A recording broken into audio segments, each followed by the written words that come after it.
And yesterday's Manchester derby saw Man City cruise past their rivals, showing just how behind United really are. But according to club legend Peter Schmeichel, he told talkSPORT he understands why Erik Ten Hag speaks so positively despite losing.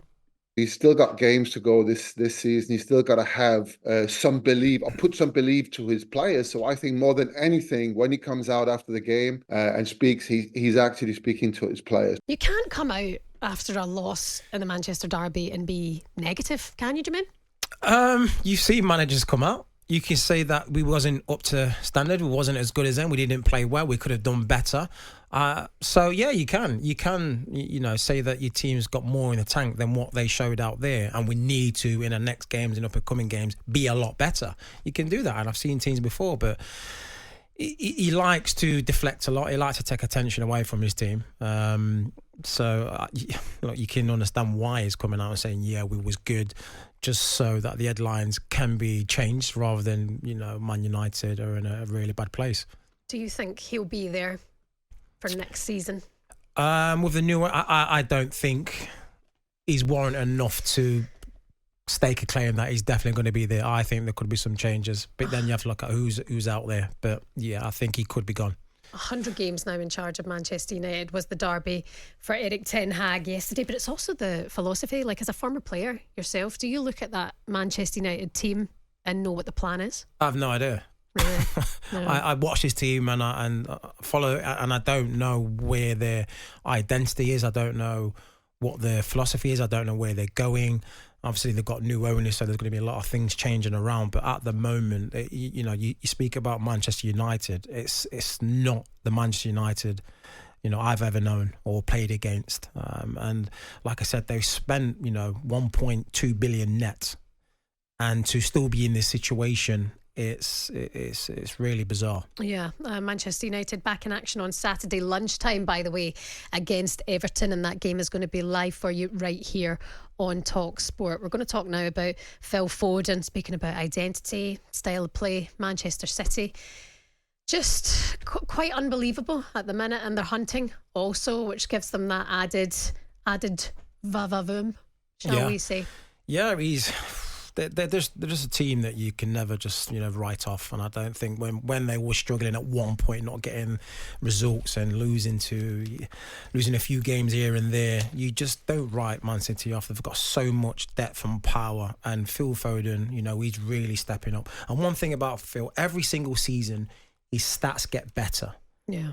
From 2019 to 2020 season, it was 5 goals, 2 assists. Then it's gone to 9. Following season, 9, 5 assists.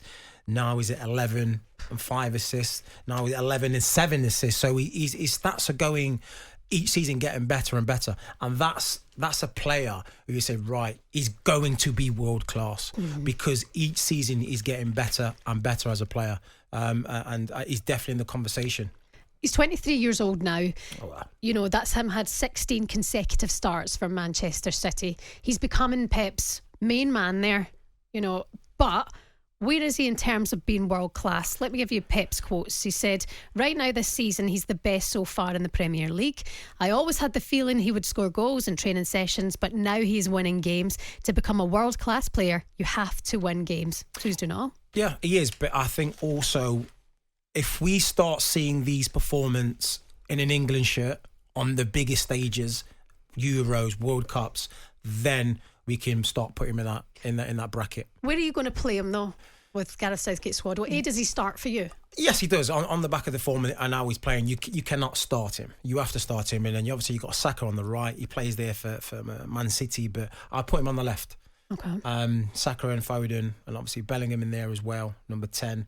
So that will be my little trio. Phil Foden has only played 6 times on the left wing this season. Southgate has previously said he doesn't see him as a number 10. So does that mean then he's up against Saka to play on the right, or would you just out and out play him there on the left? Well, then are you going to play left? Are you going to want to play Rashford? Are you going to play Grealish? He's the best one out of all those I've just named. Saka's kind of got that right-hand side cemented for me, really. He's been a massive player for England. So you put him on the left and you just give him more games and more games. You can't judge him on a few games here for England, because they play a total different style than City. So let him play on the left. Let him play his football.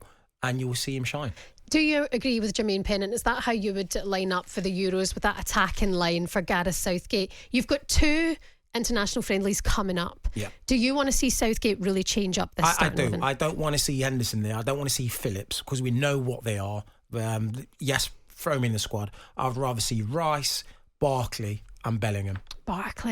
Ross Barkley, you're going all the way. It's a friendly, you know. If he comes on and produces the goods, they like that little defensive holding midfielder, and I think he's the best one out of what we've been seeing so far. He's been amazing for Luton. Better than Henderson, better than Phillips. Rice, Barkley, Bellingham. Okay. Do you agree with Jermaine Pennant? And let's talk about Phil Foden. Is he world class? And also, where does he play for England? On AM, on DAB, via the talkSPORT app, and on your smart speaker. talkSPORT.